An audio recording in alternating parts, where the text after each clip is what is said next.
Good morning sa ating lahat. Tara mag-layout and design na tayo ng ating prayers for the GC guys. Using cellphone tayo, Docs apps and Slides apps ang ating ginagamit na pang design. Dito muna tayo sa ating Docs apps. Open natin yung ating 2025 June prayers for the GC. Pindutin yung lapis dyan. Scroll down tayo. Last day na ngayon ng June, kaya bukas hindi na natin mag-umpisa ulit ng bagong file. Kasi every month nagbabago ako ng file name guys. So, dito tayo, 30 June 2025. Ang ating font is, yung letter A na may apat na horizontal line, pakipindot lang. Ang ating font is Comic Sans CMS, size 12, text color ay natural blue, highlight color is orange. From Family GC, yung mga gustong sumali sa Family GC guys, pakicontact yung aming founder, Harry B. De La Cruz, or yung mga admins ko, founder Muti, admins Roger Pacatang, Aileen Samorin, Aiki Akma, Sarah Golingana, ng Elsa sa America, at ang inyong lingkod, Ralph Lion Pagobo Vlogs. Paki-subscribe na rin sa kanilang mga YouTube channel, like and share na rin ang kanilang mga video. At kung di kalabisan, mag-comment naman guys para tayo ni YouTube, para yung ating consistent yung ating monetize. So dito tayo kay Nanay Elsa sa Amerika, paki-subscribe po. Nanay Elsa sa Amerika. So yun, basahin ko lang. Good morning, have a blessed Monday. Binago ko lang sis yung araw. Kasi alam mo naman ako laging late mag-post. Good morning, have a blessed Monday. Today is a great day to thank God for life, family, good friends, and for everything He does for us. Open natin yung ating 2025 June prayers for the GC. Edit slide natin. Punta tayo sa pinakahuli na, yung template natin. So, bukas ibang template naman tayo. So, basahin ko lang yung repost prayers natin. Dear God, kay FB Donalyn, pakifollow sa kanyang Facebook account, guys.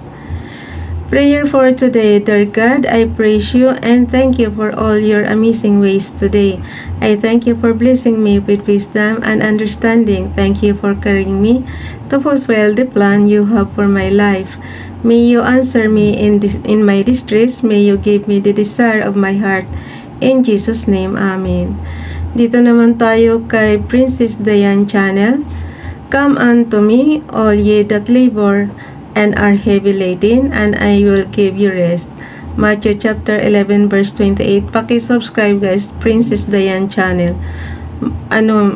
Pag may time ako, i-apply ko yan. Kasi monetize na yan matagal na, kaya lang wala akong time mag-apply. Okay, kay Ralph Lion Pagobo Vlogs naman. Wherefore, as by one man sin entered into the world, and death by sin, and so death passed upon all men, for that all have sinned. Romans chapter 5 verse 12, Bible King James Bible.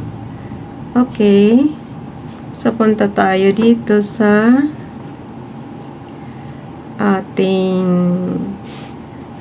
storage apps. Yung mga kabibili lang ng CP guys, i-explore nyo na lang.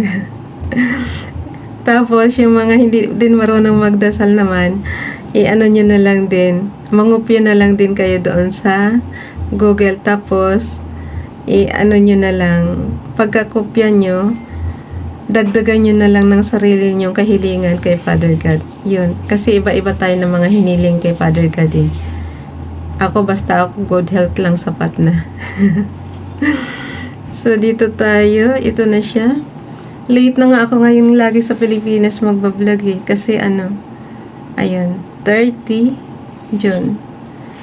So, yung environment parang parang Microsoft Office Excel lang. Mayroong rows, mayroong columns. So, yan guys, in-screenshot ko na yan. I-share na natin doon sa ating GC. So, yun.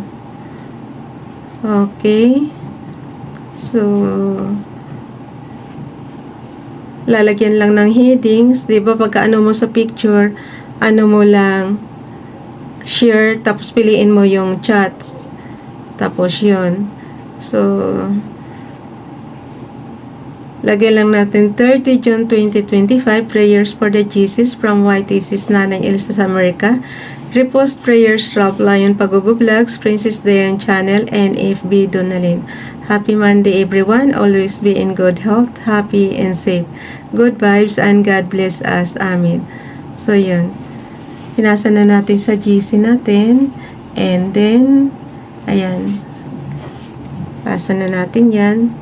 Tapos, thank you Sis Moti. Ayun. Thank you Brother Harry de la Cruz. Yung founder namin tsaka yung aming co-founder nagsagot na dito. So, titext na lang natin. Maraming salamat. At ayun. And Moti, good morning team family. Ganyan ako mag guys. And team family, good morning. Nag-alalagay talaga ako ng 3 heart lagi. Tapos, ingat palagi sa work. Siyempre, unang araw na naman ng linggo, kailangan hingi tayo ng gabay kay Father God. Ingat palagi sa work. Kasi kahit dasal tayo ng dasal guys, kung tayo naman hindi nag-iingat, walang silbi yung dasal natin. Ingat palagi sa work and God bless. Okay? Ganun lang siya kadali. Nag-reply lang ako. Bye everyone. God bless.